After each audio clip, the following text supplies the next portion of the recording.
Kenali perbedaan antar generasi supaya tidak miskom di dalam sebuah organisasi.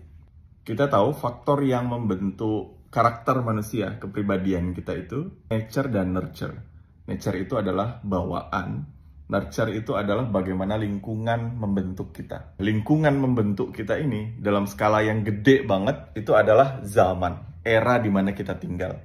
Yang hidup di zaman perang tentu beda hasilnya dengan orang-orang yang hidup di era yang penuh dengan kedamaian. Anak-anak milenial yang lahir di era 81 sampai 96 yang sempat merasakan migrasi dari teknologi analog ke digital tentu beda dengan anak-anak Gen Z yang lahir di tahun 97 sampai 2012 yang memang digital native. Tiap generasi punya plus minusnya sendiri-sendiri. Tidak ada yang lebih unggul. Tapi komunikasi itu penting. Kalau tidak, antar generasi akan salah paham terus. Bos nggak ngerti kok anak buahnya cara pandangnya begini. Anak buah nggak ngerti kok bosnya kolot banget. Dan hal ini klasik sering kita temui di berbagai organisasi.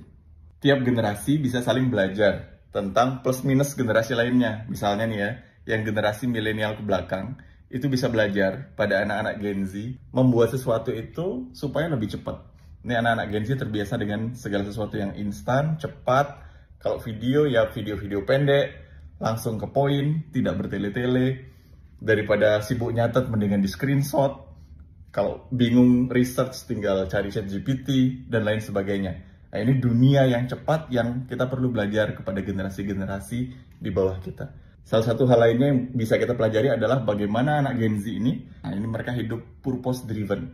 Karena mereka punya orang tua yang biasanya sudah stabil secara perekonomian, jadi mereka nggak mikirin survival. Mereka hanya berpikir bagaimana saya bekerja di tempat yang saya bisa happy dan bisa sesuai dengan value saya. Ini suatu hal yang juga kita bisa pelajari dari anak-anak Gen Z. Tapi anak-anak Gen Z bisa juga belajar dari generasi sebelumnya, yaitu bagaimana tentang resilience. Bagaimana kalau ngerjain sesuatu itu sabar, dilakoni satu-satu, pelan-pelan. Nah, dan kalau ada sesuatu, kalau ada hambatan, ujian, itu nggak mudah menyerah.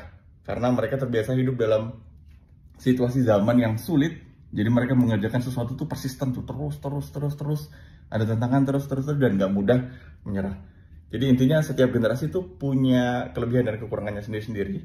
Dan kalau kita bisa saling komunikasi di satu organisasi, punya banyak generasi, itu malah akan saling melengkapi. Terima kasih, sampai jumpa.